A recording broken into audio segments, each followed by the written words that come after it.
not Total Motors bringing them in, it's the Total Motors allowing them to use the parking lot for a period of time. Well, like I say, I was asked the question, it wasn't, nobody was ticked, nobody was mad, people were saying, hey, what's the city stance? And I'm aware of everything that you just said, Jason, I am very aware of that. I don't side with the farmer's market is competing with a grocery store, that's weak, but. That's my only argument. It was for more of a question, so I think you've answered my curiosity more than. And my code clerk, if they were gonna do it on city, they'd have to come before you and get permission. So a food truck couldn't park on the boulevard somewhere and serve out of the okay, I didn't know that, I did not know that. What about the people that sell sweet corn? We got that coming on. That's private Those property. But that's all private private too, properties. that'd be all, Yeah. you know, they're sitting in different parking lots. They sit in Bob's Yeah. So property. they're legal. So it'd be legal, correct, they couldn't do it at Foster Park, right? Okay, Right. Does that answer your question? That's good for that one. Well, I mean, it's, currently we don't have No, a I'm not a fee or fee anything. monitor. That's not what I'm after. It was, the question was brought up to me, and so I'm wanted to relaying, answer. should we be offering? Yeah, so the only thing that we would require as a city is that you do it on private property. Otherwise, if they're gonna do it on public property, then they have to come and get permission Yeah. to do so. Okay, the second one is, I would like to see the city view the issue of unhooked trailers parked on our streets. I would be totally in favor of absolutely 100% that is against our ordinance, except, with the exception of construction trailers. And they would have to come in and just get a permit for that construction project, be it 3 days, 3 weeks, or 3 months, where they want to park their construction trailer, but they're very unsafe. And I'm seeing a lot more of it. Campers, boats being unhooked in city streets and sitting there, and I've seen it. So where are we at on that? I mean, Justin, Jason? Well, that would fall under, just like if you parked a car on a street. I mean, they gotta move every 48 hours. But it still can be unhooked, right? There's an ordinance that unhooked semi-trailers can't be there. But beyond that, I don't believe there's any other rule as far as a utility trailer or a job trailer or. Should there be? But then the question we get asked is, what do you mean move it? Oh, I know that 1 foot deal. Technically, I a know foot is exactly moving. So. But if they're unhooked and they're not moving. That 48 hours is what we give everybody. Otherwise, we'll red tag them or get a hold of the owner, have them move them. Okay. Yeah. So an unhooked boat, you do red tag it? Most of the time, they move it before we have to red tag. Okay, Yeah. I'm just Yep. curious, I mean. But if people see that, they should call. If it's been sitting there for a week, call. Yeah, let us know. All right. Some people have their campers hooked up across the sidewalk to the house. Obviously, then we get calls and people move them, but then they say, well, if I move them a foot, am I legal? Yes. Truth of the matter? Yes. Yeah, I get it. But yeah, so 48 hours, and most of the time when we just contact them, they move it on their own. Okay. I think the problem you get is the ones that come home on Sunday night, like Clark, and they park them there because they're leaving Friday again. And they sit there all week unhooked, and yeah, that is a bad deal. Right, so, Well, okay. for the safety issue, if you want a full house, we can ban them off the city streets. Last time we had that discussion about trailers and whether Yeah. people could move them on the side yard, the backyard, Yeah. they had to build their own overhangs and all this kind of stuff, and then is the side yard attached to the house, so therefore it infringes on the 10 feet or not? I mean, I think we had 4 meetings, maybe only 3, and we had 30 to 50 people here every meeting. So it's not a simple issue, and it's not just, Clark, you're not seeing just 2 or 3. I'm guarantee if you drive around town, you'll see 100, and probably 200 now with it being RV season. So it's something, the problem, but Clark is speaking to is what I'll speak to too, is that you cannot see around I agree. those campers. If you got a camper sitting on a road and you're trying to go around it and stuff like that, by the time you go around it, somebody else already come down the other side, and there's not enough room. You can't see around those trailers. No. Prime examples are in where we come out of our Yep. driveway out there. And the other day, there was one blindsided at me. I mean, it was coming down the road off that gravel. And I didn't see him coming, you know. They probably thought you were parked. Well, that So, I think that what we should do is We we should waited make for sure it, by that the people way. are aware that they can contact us Mhm. if there's one parked there. yeah. And then, Clearly, if it's a road hazard like that, if it's blocking an intersection, that's a whole nother, we're not gonna wait 48 hours. If it's a safety issue, it's something we're Yeah. gonna. no, address right away. but a lot of times, Justin, they're around the corner, Yeah. they've got the corner lot, they're not gonna block their own driveway, the neighbor doesn't want them in front of their place. Kids playing. And sometimes they even got cables running from the house all the way out there, and somebody's in there, or they wanna clean it, and wanna keep it cool or whatever. So it's not a simple solution. I mean, I remember those couple of meetings, Kenny, I was Dick, there. we were here. We Yeah. spent a lot of time with maps on the walls and all this kind of stuff, trying to explain where people could and couldn't park. And we had a few meetings after that. Yeah, and then we got in With trouble you. for the first thing we passed, so we had to resend it and pass a different one. Yeah. But you know, as Justin said, in answer to your question, Clark, you know, it might be a case where if it comes about, notify the police and they've got kind of a good way of handling it, Yep. you know? Am I right, Justin? Yeah, correct, yeah. Of what you're doing now? Or at least puts it on their radar. Yeah, just make people aware of it. My you know? suggestion is that just a simple cone, if somebody's in a mid-block where it's dark, if they were required to put a cone out there, that might get somebody's attention before they run into it. But I don't know how you do that through an ordinance, but I think the police department could easily recommend to the people when they have a complaint, we suggest you maybe put a cone out here if you're gonna do this. Well, I mean, we could always address it more because should be starting our recodification process. So every 5 years, we're supposed to completely go through our code of ordinances. I mean, so we can address it further. I mean, the ultimate thing to do would be to word it that no unhitched or unhooked trailers may be parked on city streets for any amount of time. Except construction. Yeah, we have the same issue with, you know, when people remodel or flip houses, there's the issue of Dumpsters. the big dumpsters. Right. Well, I don't want to sit it on my driveway and crack my driveway, but they don't have a problem sitting it on a city street. Right. I mean, so that's an issue at times too, is those huge dumpsters. And they're now, you know, at night, half of them aren't well reflecting, don't have the reflecting material on them. So, Can I answer your question, Clark? Yes, and then one last thing. Okay. As long as you brought up the redoing of our city codes, I would like the city to reconsider our open lot policy on lots that cannot be rebuilt on, to allow for outbuildings, storage sheds on those lots. Now, you heard what I said, not just any old lot bought in any old addition can you put a storage shed on. But there's a lot of lots, especially down in your neighborhood, Kenny. There's a lot of lots over by the Eagles Club. I actually own one over by the fairgrounds, where if that house burns, that Oh, no, house, storm. if that house is torn down by a tornado, Thank you. then literally the lot is useless. Because you can't put a new dwelling on it because of size. It would be next to it. So for tax purposes, cleanliness, and utilization of those lots, I'd like the city to visit the ability to put a storage shed on those lots. you can, yeah, so there's the rebuild portion of that, you know, so non-compliant properties. You know, there's there's a scenario if it's damaged beyond 60% of its value, it can't be rebuilt on.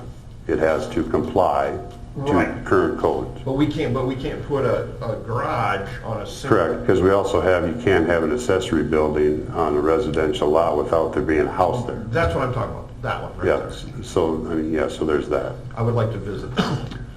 And we have addressed it But not right now.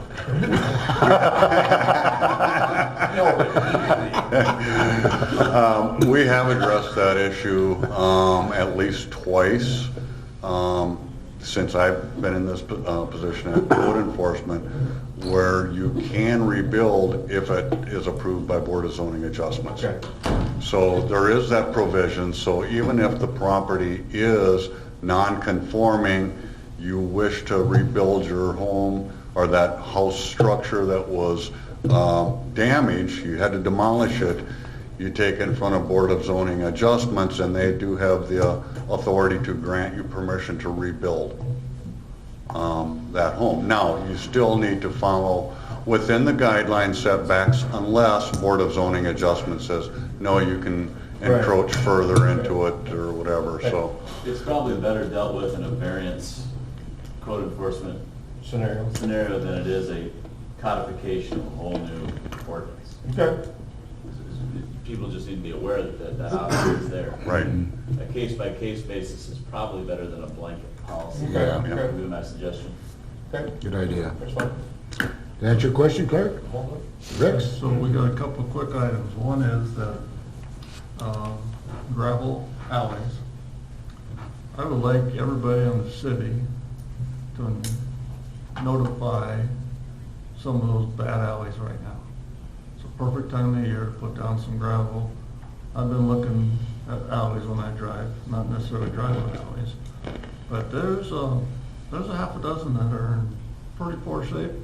There's another 50 that are in great shape. But, you know, we got police out there, we got fire out there, we've got water, we've got streets. Just let's make a list and let's figure out how many alleys we need to throw down how much gravel. That's item one. Item two is because of this nice weather we had at 90 plus with high humidities, we have some major cracking going on some of our concrete streets at the inlets. Not necessarily in the middle of the street, but at like sewer inlets and stuff like that. And I don't know if it's poor construction or what it is, but that should also be something on our radar before we get to winter. Because some of these pieces, we've got the inlet that's higher than the road.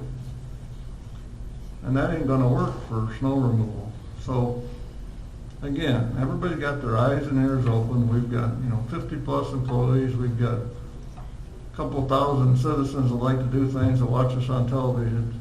If you want to drive around the city and make notes of certain streets that are in poor shape or outlets that are in poor shape, just send it to City Hall. I don't say we're going to get it done this year. I don't say we're going to get it done this fall. But we should be aware of it, and it's kind of tough for us to drive all 50 miles of streets all the time. But I got 2 or 3 alleys that are in poor shape, and I got 2 or 3 inlets that aren't going to work. So Good point. Good point, Rex. that's me. Kenny? I'll pass today, thank you. Steve? Just want to return the thumbs up for getting the lines repainted, especially out yeah. on 12th and that area that really were needed. Yeah, that was a good move. I appreciate that Yeah. because it helped a lot. Okay. Anything else? Nothing? Jason? She's all yours. I put before you the latest field report from the Community Wellness Center project. There's some pretty photos. So we had the meeting yesterday, progress meeting, still on schedule. So December 1st should be that substantial completion of that the addition on the front. If not beforehand, there's plenty of opportunity to get ahead of schedule, so we'll see if that happens or not. But if you haven't been by Cleveland Park, that's Excuse me, just before we get off of this. Any surprises in that project? Are we still in? No, there may be, we may have to reduce your salary, Dick, Well, that ain't gonna be cover hard. some costs. Not surprised. Well, that won't take long. Well, it's Are we just still small within budget? expense. Huh? We're still within the budget? Yep, yep. That's what makes it good. Cleveland Park, that's 2 weeks into what was anticipated to be a 5-week build on that thing, so starting to take shape. They were delivering more equipment up there today. Still waiting on one of the larger pieces to get delivered. Trying to remember the date, July 15th, I believe that's supposed to be delivered, then everything will be there, so. Good move. Come on. The well 14 and that water and sewer project that was approved, that work has begun this week. At least the well portion of it. Should be out there drilling a test well. Once that's done, then they'll start to drill the permanent well. So that's section 1. Section 2 is the sanitary and the raw water line. Now let me step back. Section 1, so the well, they anticipate that'll be done by November of this year. Section 2, which is the mains that need to be installed, that probably won't get started till November, and anticipate working through the winter on that. Both sections have a June, July timeframe for completion in 21. We already talked about the PD berm. Just a somewhat related topic on the PD area. There is, when we bought that property from Motor Inn, there was talk about the excess ground on both the south and the north side. We may have some interest in a portion of that, so I don't know, at some point we need to determine if we're just going to let offers come in or if we're going to somehow set a price for that. Excuse me, along that line, Jason, I'm not too sure it would be wise to at least talk about setting a price. So if somebody does come and ask us for that piece of property, we'd have an answer to them. I do know that I've had people ask me about Yeah, the piece, the parking lot piece between PD and O'Reilly's. Yep. I've had people ask me about that piece of property. I'm not fully aware on the north, there's another, I know. Well, the north would be, on the north side, all of that grass area, And then where that's the the city. building was, No, not with the building's getting moved, right? It And the moved building's moved. Okay. back to the west of that. So on the north side of the PD, there is that grass area between the driveway and the Walmart. parking lot up to the road. Okay. That used to be the driveway going into Walmart.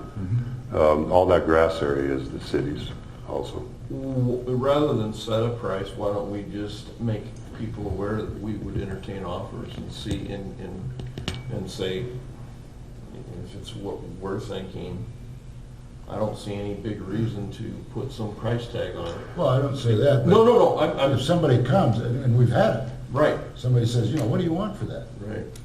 Well, what would you, sit there and look dumb?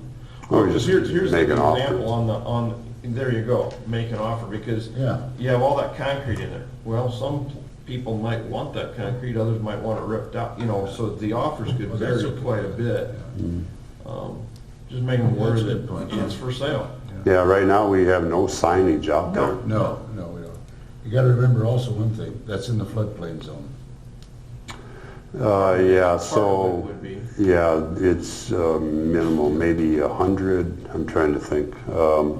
So the south piece, which is all parking lot, there's probably about 100, probably not even 100-foot depth of that. That would be out of the floodplain. But won't the berm change that dynamic? No, the berm will never Okay. take the property out. Okay, that's No. fine, that's fine. All the berm does is protect us, it doesn't take it out of the Okay, that's floodplain. fine. And I don't even think it's 100-foot depth, it might only be 70 or something, and it's even less on the north side, I believe. So a lot of whatever anybody would buy would be in the floodplain, so you would have to be you'd have to find the right business that could use it. You can put parking lots in floodplains, just if you're gonna put a building, there's steps you gotta take, so it'd have to be a specific buyer. If you're gonna put signs up, you don't want them to be movable, because you don't want them to move in front of the police building. Yeah, you could put the police building for sale. Would you agree to that, Justin? Everything, Justin said everything's for sale. Yep. No, Justin, forget it, it's not happening, not on my lifetime. Okay. And then moving, I believe, First Street Northeast Rail Crossing. I believe that's getting worked on next week. By UP or CN? CN. Because UP is kind of done. So whatever the rough, so it would be the first one that turns. Right, right. That's the roughest one. That Right. is getting replaced. You talking about like by Fairway there? Yeah, by Can Farm and Fairway there. Yeah. So what crosses, the track that crosses, that's getting replaced, and then we're gonna do some work on the approaches Okay. also. That's just to slow them down by the can farm, because they got to have so many people outside there waiting to go in to the place. I'm gonna smooth it out for Raguac next year. Only open 20 hours a week, and they're the busiest place in town. And then the last thing I want to touch on is, just so you're aware of it, our Public Works crew is out working currently. The drainage in between 5th Street Southwest, and then it curves in back behind there and ends up at 4th Avenue. So in between the Powell subdivision and Lancaster First Edition. Drainage issues back in there. There's drain tile that runs through there that doesn't work properly, so they're back in there cleaning that whole thing out. They started that this week, and I was just out there this morning, so it's getting cleaned up. They found a lot of stuff in there. And just, Yeah. just for somebody's interest, when you talk to, Is Alan happy? Huh? I think he's happy they're there. We'll see. No, I've got involved with that, yeah. just for somebody that might have heard about the test well, that might say, why didn't they test that before they made it well? That was one of 3 sites that were tested, and that one was chosen, so even though we have tested it 10, 12 years ago, they still have to do a test well. What is that? They said it's probably after 2 or 3 weeks because we were on our cleaning water, but the boys will start. Motion to adjourn. All right. Motion made and seconded.